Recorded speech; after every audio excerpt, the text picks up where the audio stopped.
Hello বন্ধুরা, সবাই কেমন আছেন? সবার কাছ থেকে প্রথমে ক্ষমা চেয়ে নিচ্ছি। মানে আমি যেহেতু এখানে ব্যবসা করি আর এখানে বেশিক্ষণ টাইম দিই, সেই জন্য ভিডিওটা বেশিরভাগ এখান থেকেই করি, আমি আমার দোকান থেকেই।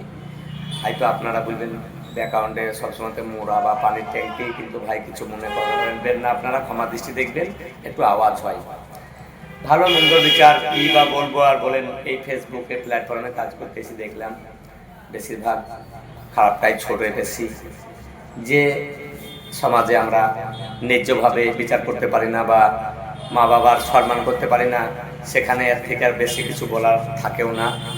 তাই আমাদের অল্পতেই খুশি হই, আপনারা যে সকল বন্ধুরা ভালোবাসা দিয়েছেন বা দিয়ে থাকেন, পাশে যেটুকুই দেন আলহামদুলিল্লাহ, এটুকুই যথেষ্ট। যখন একটা বাচ্চা ছেলের হাতে ছোট্ট কিছু দিলে পরে সে যেমন অনেক খুশি হয়, তেমনি আমরা যেরকম ছোট পরিবারগুলো বড়রা যদি একটুকু দেয়, তাতে আমরা অনেকটাই সন্তুষ্ট হই। আমার মায়ের কান্দন যাব জীব,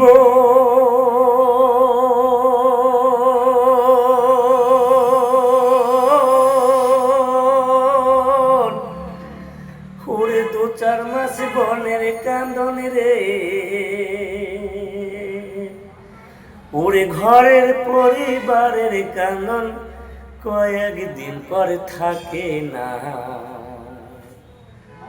দুঃখের দরদি আমার জন্ম দক্ষিণে মা, গর্ভধারিণী মা জন্ম দক্ষিণে মা, দুঃখের দরদি আমার জন্ম দক্ষিণ মা।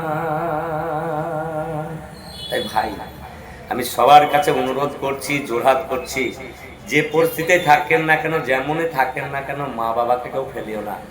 কারণ আপনি যে কষ্ট করি না খেয়ে নিজের সন্তানের জন্য বিদেশ বলেন, প্রবাস বলেন, চাকরি বলেন, যেখানে যাচ্ছেন টাকা পয়সা কামাচ্ছেন আপনার সন্তানের ভবিষ্যতের জন্য, আপনার সন্তান যাতে সুখী থাকে বা সুখী হয়, ঠিক আমাদের মা বাবারাও এরকমভাবেই কষ্ট করে তিলে তিলে না খেয়ে যে ধন সম্পদ বলেন আর অর্থই বলেন যাই জমিয়েছেন আমাদের জন্যে, কিন্তু সেই মা বাবার বয়স হয়ে যাওয়ার কারণে বা সেই মা বাবার রোগ ধরে যাওয়ার কারণে অনেকেই ভুলে যাচ্ছি। তাই আপনাদেরকে সবাইকে জোরহাত করব, আমি নেককার শেখ, আমাকে গাইল দেন, মন্দ দেন, আমি একটাই কথা বলবো, সবাইকে আমি অনুরোধ করে বলবো, মা বাবাকে ফেলবেন না, ফেলবেন না, মা বাবার খোঁজ খবর রাখবেন এবং মা বাবা কী খাচ্ছেন আপনি যদি খেতে পান, যেন আপনার মা বাবা খেতে পাই, আমি এটাই চাই আপনাদের কাছ থেকে। আর অন্য আমি কিছু চাইনি।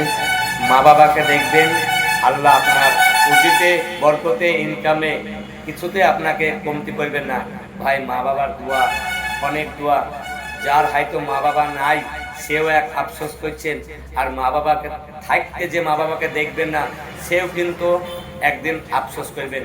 তাই আমার ভিডিওটা ভালো লাগলে পরে মন্তব্য করবেন। আর আমি সবার কাছেই ক্ষমা চাই যদি আমার কথার মধ্যে বা গানের মধ্যে, আমি হয়তো গানের পেজগুলি কথা বলার মধ্যেও টুকটাক একটু গান করি, ভুল হলে ক্ষমা করবেন। আপনাদেরই বন্ধু নেককার শেখ, ছোট ভাই বলে ক্ষমা দৃষ্টি দেখবেন বা পাশে থেকে সাপোর্ট করবেন।